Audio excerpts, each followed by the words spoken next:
তো my YouTube channel technical মাইট। তো friends, আজকে আমি এই ভিডিওতে দেখাবো যে আপনার কোনো ভিডিওতে যদি কপিরাইট ক্লেম আসে তো আপনারা কি করে সেই কপিরাইট ক্লেমটিকে সরাবেন। তো ফ্রেন্ডস, এর জন্য কি করতে হবে, এর জন্য আপনার যে এখানে ক্রোম ব্রাউজার রয়েছে, তো ক্রোম ব্রাউজারে এখানে সার্চের জায়গায় যে আছে এখানে studio.youtube.com লিখে সার্চ করে নেবেন। সার্চ করার পর এরকম একটি ইন্টারফেস চলে আসবে। তো ফ্রেন্ডস, এখানে আপনারা দেখতে পাচ্ছেন ইউটিউব স্টুডিও, তারপর নিচের যে লগইন লেখা রয়েছে তো লগইনের উপর ক্লিক করে দেবেন।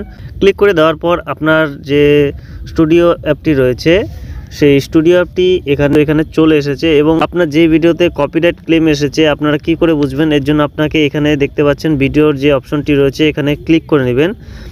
বেসিক্যালি এখানে ক্লিক করার পর তারপর আপনারা এখান থেকে কি করবেন, এখানে দেখতে পাচ্ছেন 3 লাইন এবং ফিল্টার লেখা রয়েছে, তো 3 লাইনের উপর ক্লিক করে নেবেন।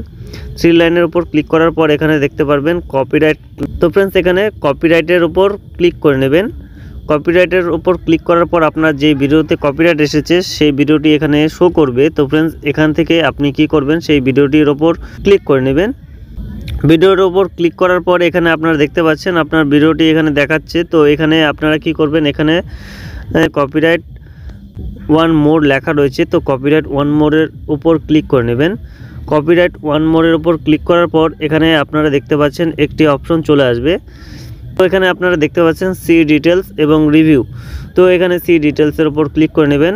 ক্লিক করে দেখে নেবেন কতটুকু জায়গা আপনার ভিডিওতে কপিরাইট ক্লেম এসেছে। তো ফ্রেন্ডস, এখানে আপনারা দেখতে পাচ্ছেন ভিডিওর এখানে যে মাঝখান দিকে এখানে কিন্তু অল্প একটু জায়গা কপিরাইট ক্লেম এসেছে। এর জন্য কিন্তু আপনার চ্যানেলে কোনো এফেক্ট পড়বে না। তো ফ্রেন্ডস, এটি আপনারা কি করে সরাবেন, আপনারা দেখতে পাচ্ছেন সাইডের দিকে সিলেকশন লেখা রয়েছে, তো এখানে আপনারা সিলেকশনে ক্লিক করে নেবেন। ক্লিক করার পর এখানে আপনার এখানে replace song, time out, mute song, তো আপনারা চাইলে এই সংটি মিউট করে দিতে পারেন এবং যদি চান আপনারা এই সঙের পরিবর্তে অন্য একটি সং লাগাতে। তো ফ্রেন্ডস, আমরা এখানে কি করব, এখানে রিপ্লেস সঙে ক্লিক করে নিব।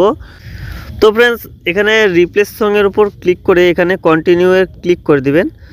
কন্টিনিউ ক্লিক করার পর আপনারা দেখতে পাবেন এখানে আপনার গান দেখাচ্ছে। তো এখান থেকে আপনারা কি করবেন, এখান থেকে আপনার এখানে গানগুলো চালিয়ে একটু শুনে নেবেন, এগুলো সব কপিরাইট। তো এখান থেকে গানগুলো শুনে এখানে অ্যাডে ক্লিক করে নেবেন। অ্যাডে ক্লিক করার পরে গানটি এখানে সিলেক্ট হয়ে গিয়েছে। তো এরপর আপনি কি করবেন, এরপর উপরে সাইডের দিকে যে সেভ অপশন রয়েছে তো সেভ অপশনে ক্লিক করে দেবেন।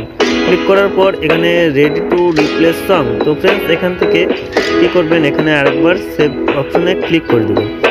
ক্লিক করার পর আপনি এখানে দেখতে পাচ্ছেন এখানে কিন্তু আপনার যে সংটি ছিল সেটি কিন্তু এখানে রিপ্লেস হয়ে যাবে। তো একটু টাইম প্রসেসিং হওয়ার পর কিন্তু এই সংটি চেঞ্জ হবে। তারপর এখান থেকে আপনারা সেই যেই নতুন সংটি সিলেক্ট করেছিলেন সেই সংটি আপনারা শুনতে পারবেন। তো ফ্রেন্ডস, এই প্রসেসটি করার জন্য কিন্তু আপনাকে ডেস্কটপ মোডে করতে হবে, না হলে কিন্তু আপনারা এটি করতে পারবেন না এবং অনেক অপশনে ক্লিক হবে না। তো ফ্রেন্ডস, আপনারা কিন্তু আপনার ক্রোম ব্রাউজারটিকে ডেস্কটপ মোডে করে নেবেন। তো ফ্রেন্ডস, যদি ভিডিওটি ভালো লেগে থাকে তো ভিডিওটিতে অবশ্যই একটি লাইক করে দিবেন এবং এখন পর্যন্ত যদি আমাদের চ্যানেলটিকে সাবস্ক্রাইব করে না থাকেন তো আমাদের চ্যানেলটি সাবস্ক্রাইব করে নেবেন এবং পাশে দেওয়া বেল আইকনটি অন করে দিবেন সবার আগে নতুন ভিডিওর নোটিফিকেশন পাওয়ার জন্য। তো ফ্রেন্ডস, দেখা হচ্ছে আমাদের পরের ভিডিওতে। ধন্যবাদ।